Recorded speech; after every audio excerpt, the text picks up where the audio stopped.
À Champigny-sur-Marne, il se passe quelque chose de neuf pour notre Église.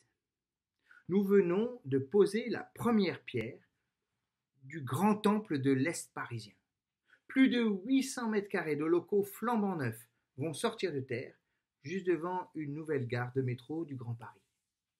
Pourquoi faire, me direz-vous, quand plus personne ne croit? Pourquoi construire un temple quand on n'arrive même pas à remplir ce qui existe déjà? Est-ce une manière de conjurer la peur de disparaître, d'assurer l'avenir du protestantisme? Non, vraiment pas. À la vérité, nous ne sommes pas des boutiquiers.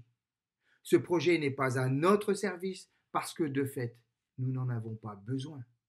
D'ailleurs, à dire vrai, il est bien trop grand pour nous. Nous ne sommes pas de taille et nous le savons.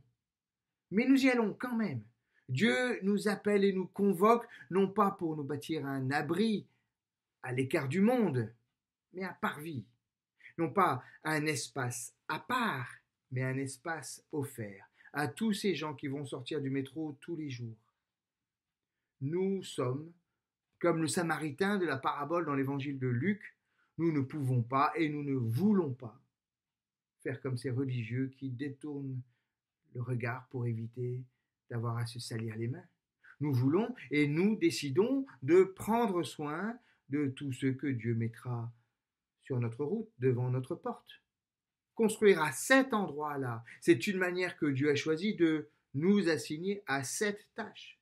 Et c'est une véritable folie qui nous oblige et qui engage toute notre Église au service du premier venu et du dernier vaurien, au service de la maman exténuée par sa journée de travail et qui a encore une journée qui doit s'occuper des courses, des devoirs, des repas, des histoires à raconter, du linge à repasser, au service de celui-là qui n'en peut plus de chercher du boulot et qui se sent devenu complètement transparent, inutile, au service de ceux-là qui n'ont ni papier, ni amis, ni honneur, ni bonheur, au service de celui-là qui cherche un sens et qui se pose des questions, au service de celle-là qui fuit la violence de son conjoint ou de son patron et qui espère juste un peu de paix.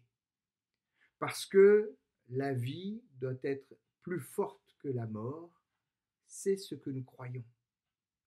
La foi et l'amour, dit Martin Luther dans son sermon sur l'évangile des 10 lépreux, représentent la totalité de l'être d'un chrétien.